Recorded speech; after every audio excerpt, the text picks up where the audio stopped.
Hello, welcome back to my studio. I hope you're well.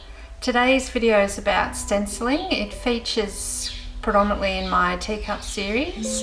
For example, this is a current piece I'm working on, and this area here is from a stencil, and this is a piece may have seen recently as well. This area here is done with stencil. So it's a very simple process, and I thought I'd run you through it in case you'd like to use it too. Let's go. So there are many different types of stencils and sizes of stencils. These are favourites of mine that you'll see me use all the time in the teacup series. See, I've used this as well. So this is plastic. These are again plastic stencils. And these are some cardboard ones. What I've found with these is the paint can upset them, so I've coated them with some varnish and with some gesso to try and help seal them and prolong their life. And I've also, in these ones, I've put some tape around the edges to help me grip them, and also to help stabilise and prolong their life. You've also may have seen I use sponges a lot, but mostly what you would use is a stencil brush. So it's generally a stubby brush for, you're really only dabbing, you're not ever stroking with it. So these come in different sizes. I found this brush recently, and it's a cheapie, but it's actually working quite well, so I'll show you that. Of course, you can use anything to stencil with that will provide a pattern. You can certainly use this same as a stencil and tap through here, or as you may have again seen me do, paint on it and use it as a bit of a transfer. Let's show you exactly what to do.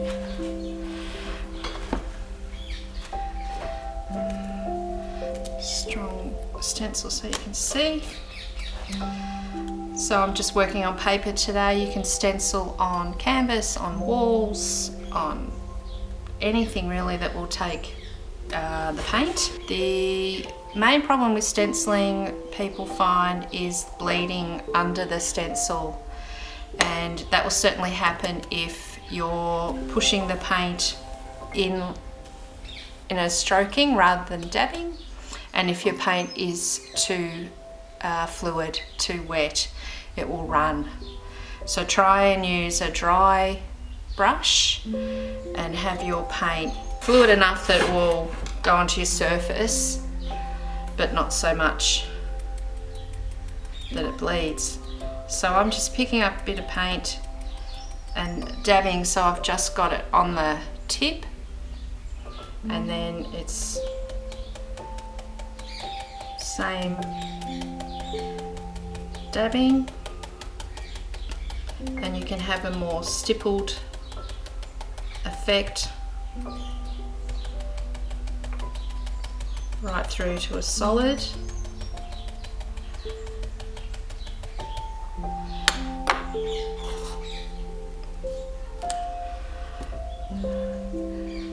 So this area here I haven't gone over as much, so you get that stippled effect or the solid effect. Most stencils are designed that you can repeat a pattern,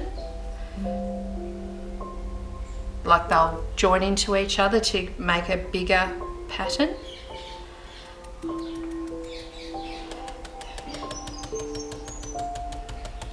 So if I slow it down, it's an up and down.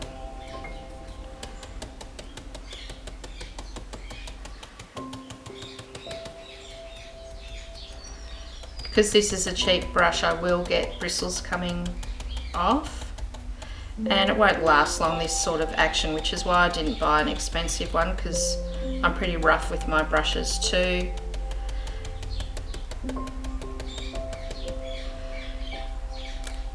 So there we go, and in theory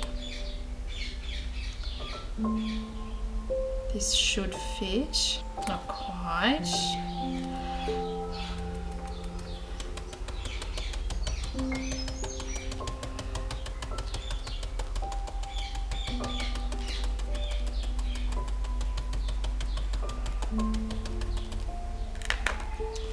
So your stencil shouldn't have any paint on the back.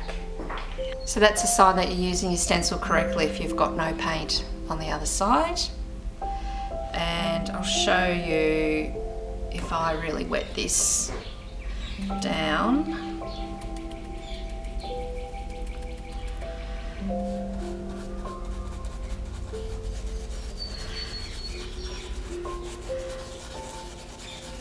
And use stroking.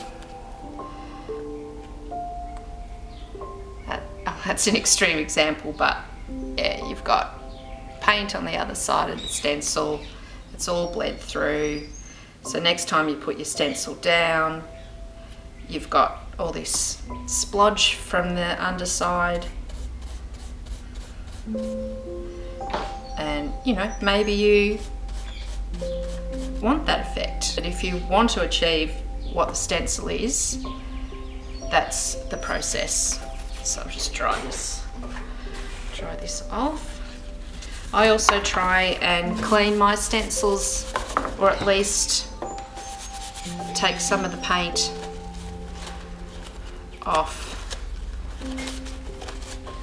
after I've used it like that. So that's now got no paint on the undersurface and it's ready to go. Most stencils don't have a back and a front. Just if you've got paint on this surface, don't sit it down. But you know, you can also use it as a stamp.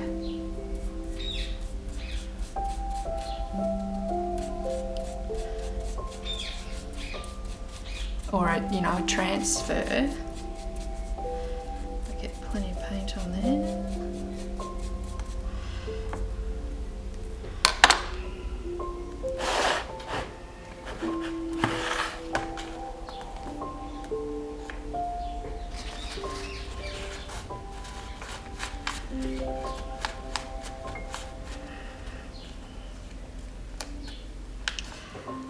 You know, that can be quite nice as well. So lots of uses. Get creative, let your mind go wild. Why not? Now, the other thing that I do is bring a contrasting colour in often. So let's start a fresh one.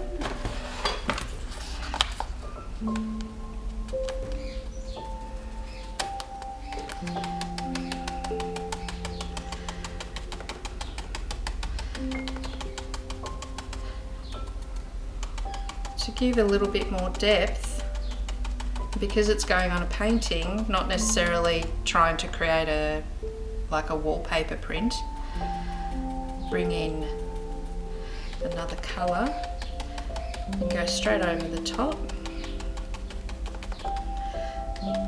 It'll show up more where I haven't been very dense with the blue.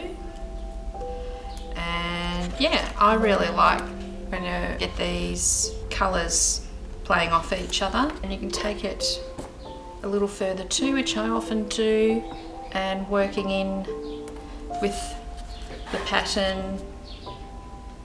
I might,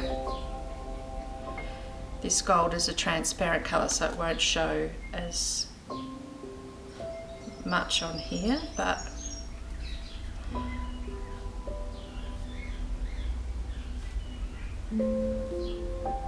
playing around with a little bit of highlight.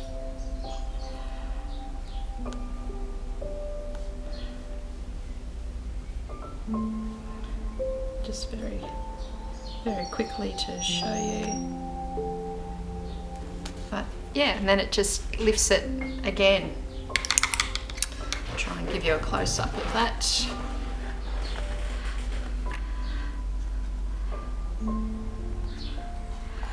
Yeah, so really, really simple, lots of fun. Happy stenciling. See you next time. Bye.